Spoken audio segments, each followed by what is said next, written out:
use it as fatty acids when needed. But as the newer, as per the recent we have seen, the people are getting a sedentary lifestyle and there is very nutritional abundance. And mostly by influenced by the genetics, this is increasing the adipose tissue energy stores and it's leading to health consequences. So, how do you want to define it? So, obesity is a state of excess adipose tissue mass.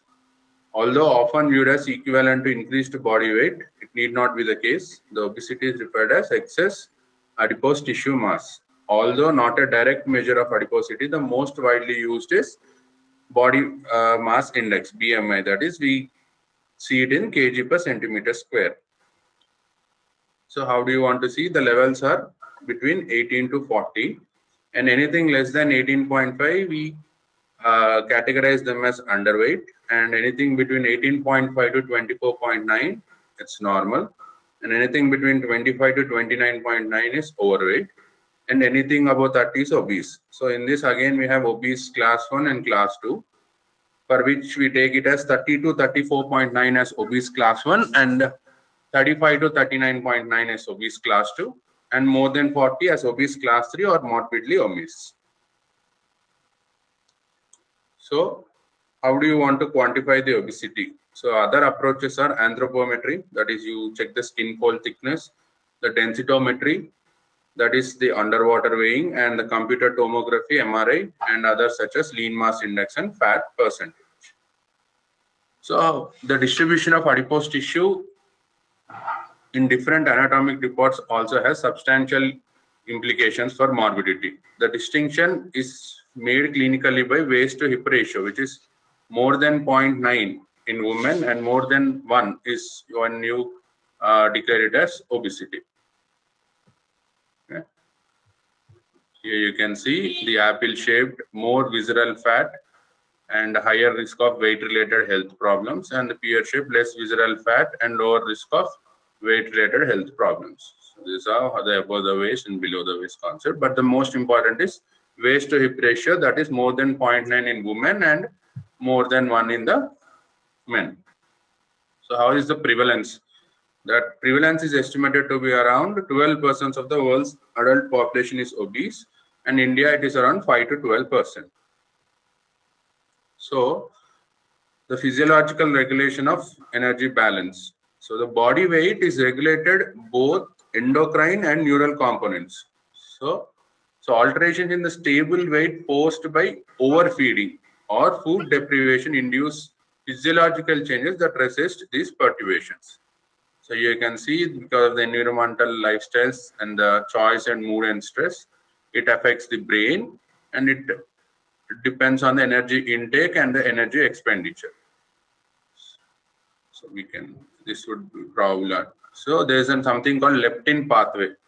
So what exactly is this leptin pathway? Leptin, which is decreases the appetite. So when the leptin acts on leptin receptor signal, this goes and acts on propiomelaanocortin expression, leading to alpha MSH, that melanocyte stimulating hormone. This melanocyte stimulating hormone will lead to melanocortin receptor signal increase, which ultimately decreases the appetite. So whenever there is an mutation in the leptin or leptin receptor signal or anywhere in this process, AGRP is agouti related peptide. So whenever there is a mutation in any of these anywhere, then that leads to the break of the chain and leads to an inverse action on the decreased appetite. That is, there will be increased appetite. So here you can see normally when there is a fat or obesity state, then you will be seeing the leptin being increased, which acts on the blood-brain barrier and peripheral targets, and that leads to decrease of the food intake. And when there is a faster state, then you will be seeing the leptin being decreased, and that leads to increase of the appetite. So there are the few factors that affect the appetite. So the central controllers of the appetite. Any doubt? Okay. So the central controllers of the appetite. Someone's mic is on. I think it would be better. You can just switch off your mic. I don't know whose it is, but Just please switch off your mics. Okay. Thank you. So the central controller of the appetite, that is what increases the appetite and what decreases the appetite. So here you can see the alpha MSH, we were discussing the GLP-1 and the serotonin, which decrease the appetite. Whereas the neuropeptide Y, the orexin, the agouti related peptide, and the endocannabinoid, these are the few things which increase the appetite. So again, I'll show you here. So here the decreased AGRP will help in decreased appetite, and if there is an increased, then they will lead to increased appetite. So any mutation in this AGRP or any mutation in this leptin or alpha MSH will lead to this breakage of this chain. So leading to the action of decreased appetite being gone. So ultimately the patient will not feel the fullness, that is satiety center will not be active. There's something called feeding center and satiety center. The feeding center is one which induces the appetite, that is makes the person to eat, and when the food is full and when the stomach is full, the satiety center is being activated and the appetite decreases. So but it is due to the control of these all things. But when there is a loss of anywhere, then you will be seeing the appetite being increased and more food being taken in. And the other external factors such as physiological factors or vagal afferents or ghrelin, gut peptides or glucose, ketones, metabolites or hormones, the insulin, the cortisol. So these all also act on these things, leading to appetite increase. So here you can see the change in the lifestyle, the psychological factors, the medical factors, and the genetic factors all combinedly act and lead to obesity. So how does the environmental and psychosocial factors, that is increased caloric intake because of the availability and price. Okay, the next is the extra 50 calories per day, that is 1 teaspoon of sugar leads to, that is 2.25 kg per year, that is 25 kg over 10 years. That is extra calorie of 1 teaspoon of sugar will also lead to, every day will lead to 25 kgs of increase over 10 years. And in the recent past, there has been more sedentary lifestyle because of the television and computer and the emphasis on the academics. As we were seeing previously, there used to be grounds and all for the students to play, but recently it's more on the academics and the marks. So there has been more sedentary lifestyles leading to increased weight. And the other medical causes which can lead to is Cushing syndrome, where there will be an insulin resistance and there will be leading to weight gain. And there is hypothyroidism, and there is insulinoma, and craniopharyngioma, and other disorders involving hypothalamus, and some drug induced, like diabetic drugs or antidepressant drugs to be the most common, leading to the weight gain.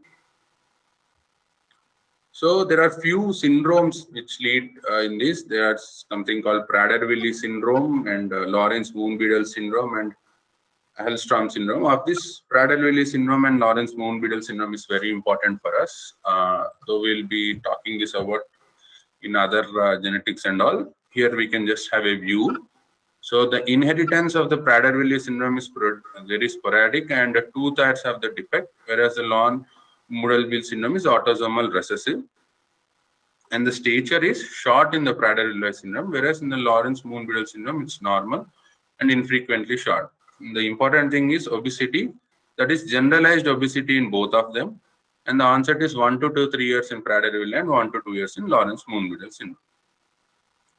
So in this both you will be seeing primary hypogonadism and the limbs being short or polydactyly, but both have generalized obesity. So few of the craniofacial defects are seen in Prader-Willi syndrome, whereas it's not seen in Lawrence-Moon-Biddle syndrome. So narrow bifrontal diameter, almond-shaped eyes, strabismus, V-shaped mouth, and high-arched palate. So this is what you'll be seeing in Prader-Willi syndrome. And whereas there is nothing but except polydactyly and primary hypogonadism is what you'll be seeing in Lawrence-Moon-Biddle syndrome. So these are few important syndromes that would be useful for you in the next. And there is another called Cohen's and Carpenter's also. You can just remember the names for this. It's not that important, but Prader-Willi and Lawrence-Moon-Biddle syndrome. The effect, the inheritance is autosomal recessive, which is very important point. They'll be asking you. And the stature, how is the stature? The stature, though both are obese, the stature will be very short in the Prader-Willi, whereas it is infrequently short in the Lawrence-Moon-Biddle syndrome. And the most of the craniofacial defects are seen in the Prader-Willi syndrome, but not in the Lawrence-Moon. So what are the complications that you will be seeing secondary to person being an obese? So there are something system-wise. The cardiovascular, it increases the hypertension secondary to thickening of the arteries, increased resistance and leads to hypertension, which may lead up to congestive heart failure. Carpal nil, increased weight leads to varicose veins, and which may lead to pulmonary embolism in the coronary artery disease. In the endocrine, the most common defect is seen is diabetes and dyslipidemia, the two most complications, which ultimately lead up and end up the patient in the metabolic syndrome. And there is something called polycystic ovarian syndrome, which is seen due to the increased weight. And then the respiratory system, because of increased weight and that, you will be seeing obstructive sleep apnea and hypoventilation syndrome. So these two most important complications whenever we talk about respiratory system in obese people, that is obstructive sleep apnea and hypoventilation syndrome. And also you will be seeing Pickwickian syndrome, asthma and dyspnea.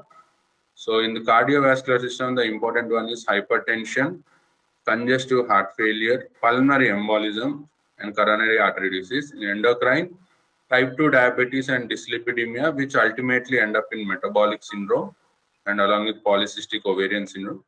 And in respiratory, the most important one is obstructive sleep apnea and hypoventilation syndrome.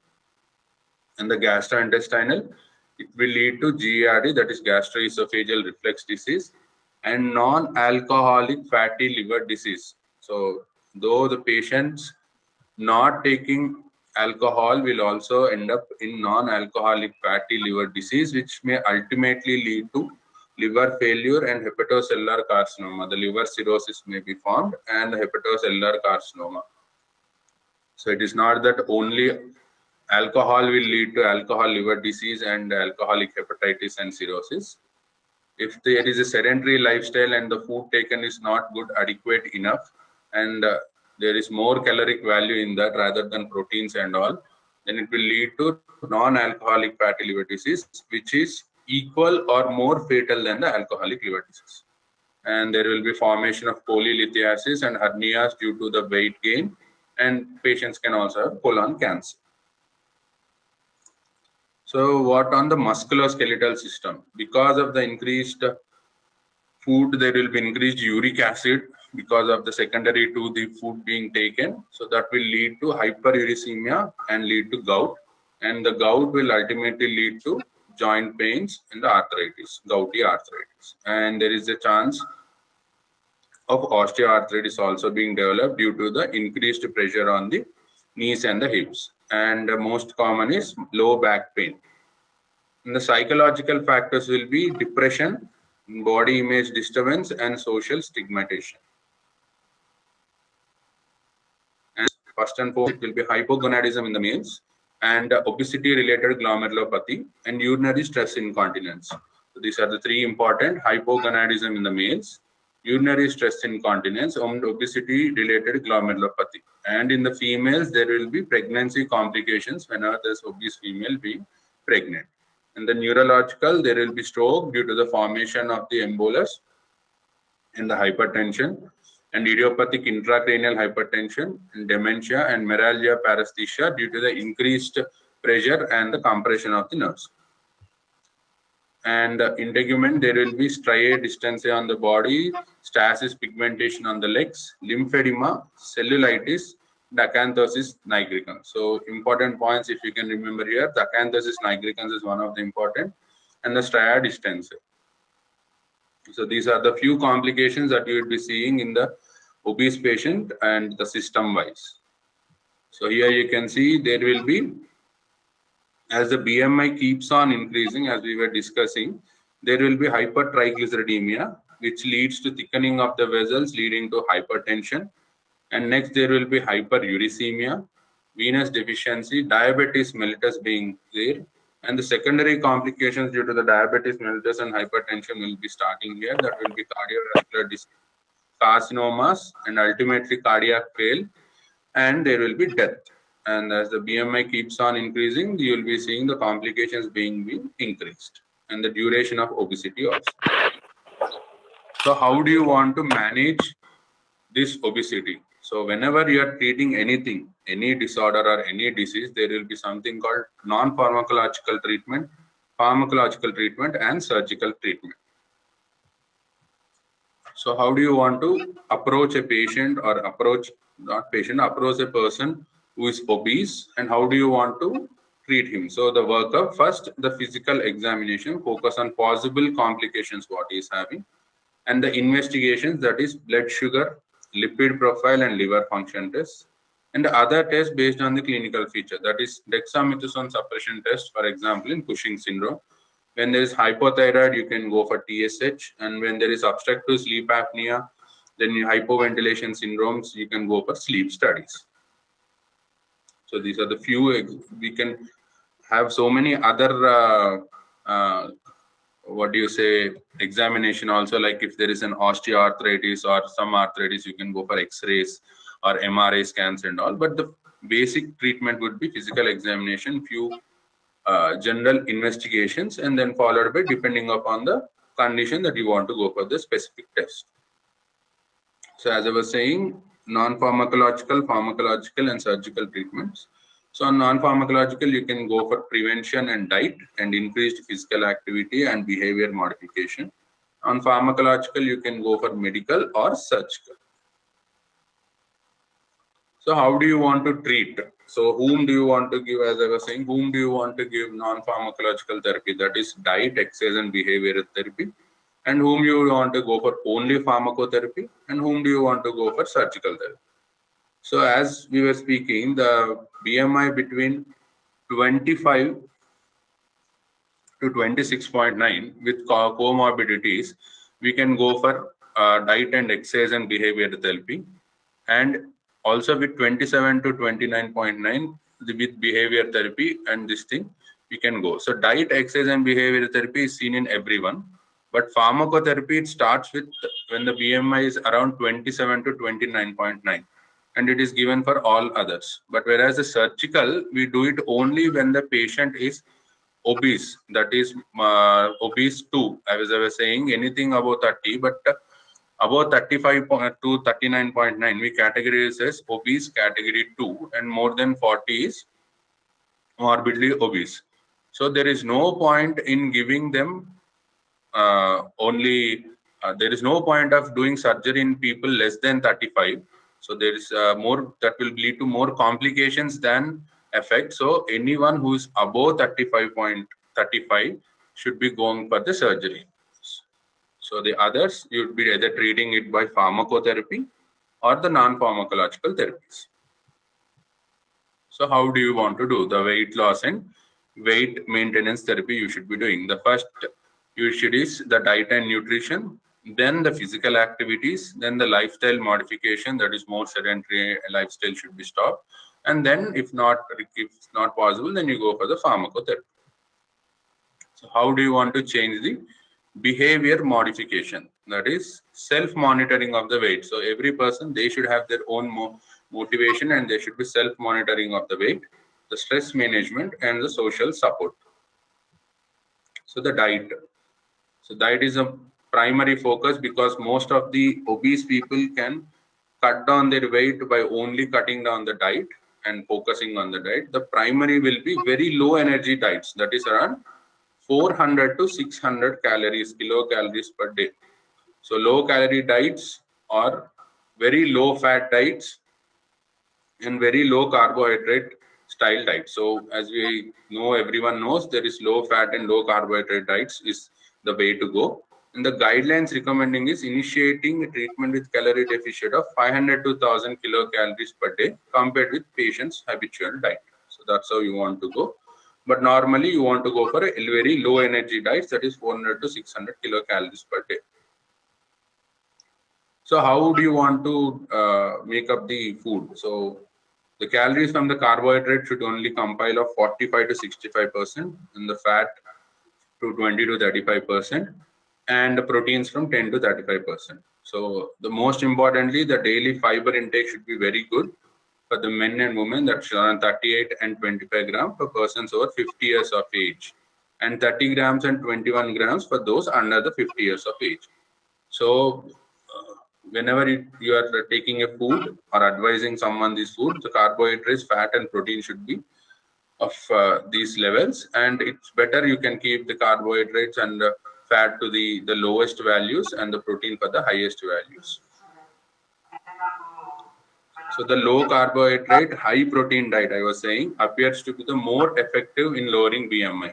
So whenever you are giving, as I was saying, try to keep it on the lower end, that is around 45, and the fat around the 20, and the proteins around the 35%. See, what it helps is it improves in the coronary heart disease risk factors, including the increase in HDL cholesterol and decrease in triglyceride levels. So, as you are giving low carbohydrate and low fats, the amount of the cholesterol, that is the LDL and VLDL, will be coming down, and the HDL will be good, increased, and that leads to decreased risk of the coronary heart disease and the controlling satiety in short term compared with low fat diets. In the diet, occasionally very low calorie diets are prescribed as a form of aggressive dietary therapy. And the primary purpose of this type of caloric diet is a rapid and significant, that is short term weight loss over a 3 to 6 month period.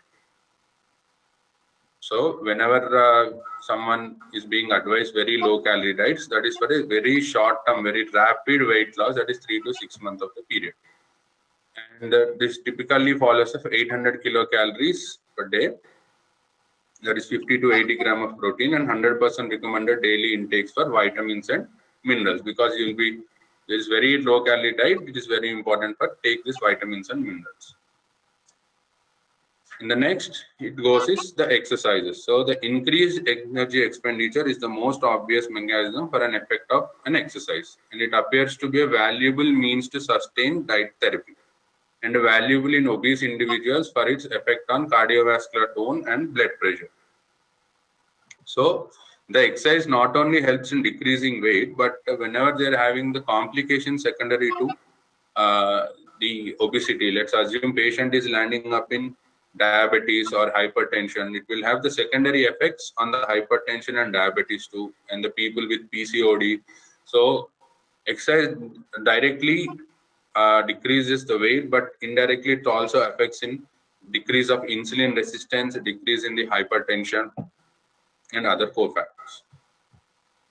So with non-pharmacological therapy being done and there's being no use, then we move on to pharmacotherapy. That's we try to treat the patients by giving medicines. So as we were discussing, anyone above 27 with BMI is what we are going for the uh, pharmacotherapy, and with these comorbidities, or anyone with BMI of more than 30 without any comorbidities also, we'll start with pharmacotherapy. So the drugs alone cause only modest weight loss, and the diet with drugs improves efficacy, and effects maintained for a duration of treatment only, and long-term safety data not available. So there are more complications rather than effects due to the pharmacotherapy in obese people. So the first, foremost, and the most important treatment should be the diet and the exercise and the lifestyle modification. So this is the one thing that we will be advising any patient in the future, whenever the patient you think is an obese and you want to make him weight loss. So medications for obesity have traditionally fall into two categories. That is appetite suppressants. That means you try to decrease the appetite of the patient so that he takes very less food, and there will be very less weight gain. And the gastrointestinal fat blockers. So how does the centrally acting anorexin medication? These increases the satiety and decreases the hunger. As I was saying, there is a satiety center and the appetite increasing center. So whenever the food is taken, whenever the stomach enlarges, whenever the different nerves take the relay to the brain, the satiety center is activated, and it gives the the afferent takes it, the afferent nerves come and they give the relay that the food should be, the appetite should be decreased. So these anorexian increases the satiety and decreases the hunger, and these agents help to patient to reduce caloric intake without a sense of deprivation. This is the point. Without a sense of deprivation, they reduce the caloric intake, and the targets the ventromedial and lateral hypothalamus. So example is phenyramine and topiramate. You give it, and there is 9.3% and 8.6 weight loss in 2 large trials. So locracin is a selective 5-HT2C receptor agonist, though thought to decrease food intake through the proprio-melanocortical system of neurons. And the peripherally acting medication, that is gastrointestinal fat blocker. So these three that we were discussing were centrally acting, that is phenantramine and topiramate and locarcerin.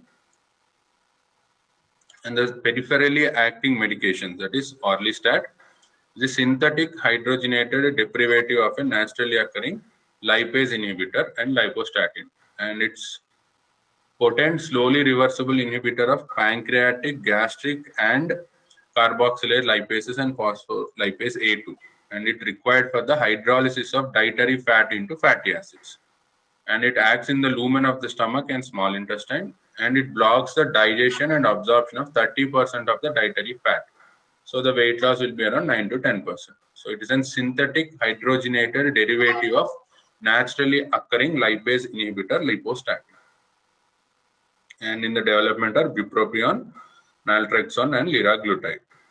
So you can remember these drugs. So next, whenever the patient is more than 35, that is obese 2, BMI of more than 35, there is no point in giving him. Though we give him the pharmacotherapy and lifestyle modification, and there is no effect, then we go for surgery.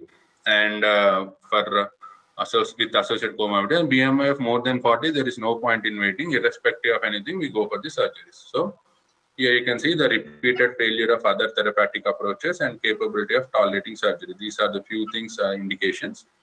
We have been giving the therapeutic these procedures, but there is no use. And he has the tolerating of surgery and the BMI of more than 35 and associated comorbidity, or BMI of more than 40, that is irrespective. And the surgery, so there is weight loss.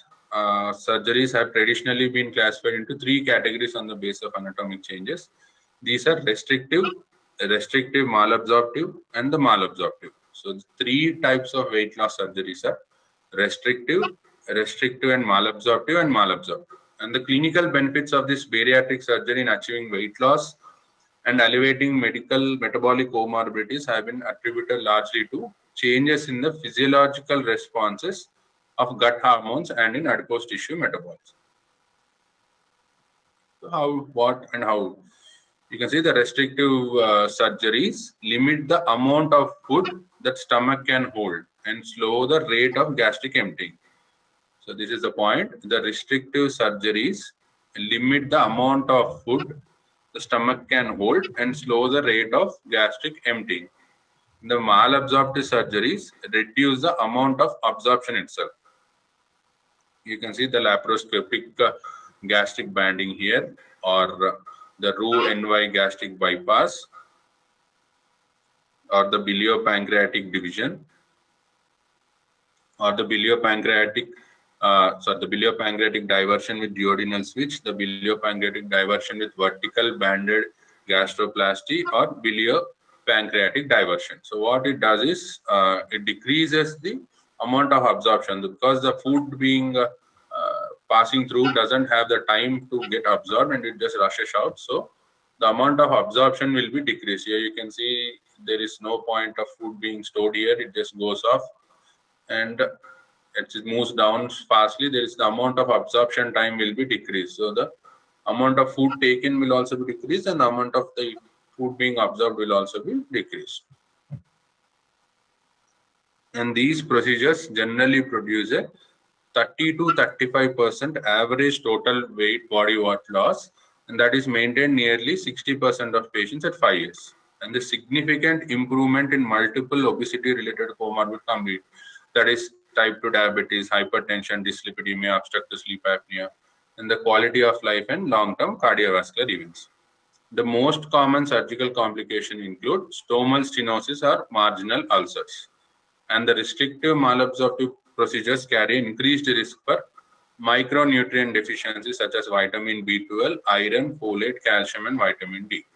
And the patients with restrictive malabsorptive procedures require lifelong supplementation with these micronutrients. So this is a so there are more complications than that helps because secondary to the surgical, and that is due to the restrictive malabsorptive procedures, there will be B12 and iron, folate, calcium, and vitamin D absorption will be decreased. So that will lead to the deficiencies, and they should be kept on the supplements. And the patients may also, so that is lifelong supplements of these micronutrients. And the most common complications are stomal stenosis or marginal ulcers. So, how do you want to approach here? So the patient with the BMI of more than 25, and the BMI is measured in past 2 years, and they measure weight, height, waist, circumference, calculate again BMI. BMI is more than 25 with waist circumference more than 88 centimeters for females and more than 102 centimeters for the male, and assess the risk. And then again you check it. So that then depending upon where the patient is standing in the BMI, you go for the treatment. And there's a few points I want to add is the people in the recent past have been doing intermittent diets, keto diets and all, which are having good effects on the body, but the long-term complications are very high. As I was, as the absorption rate and the hormonal differences will be very much high whenever the patient or person is doing intermittent fasting. So when the person stops the intermittent fasting, that is intermittent fasting is people taking food once in the morning, once in the evening around 5, 6, and not taking any food, that is around 12 hours of gap or 12 to 16 hours of gap till the next morning.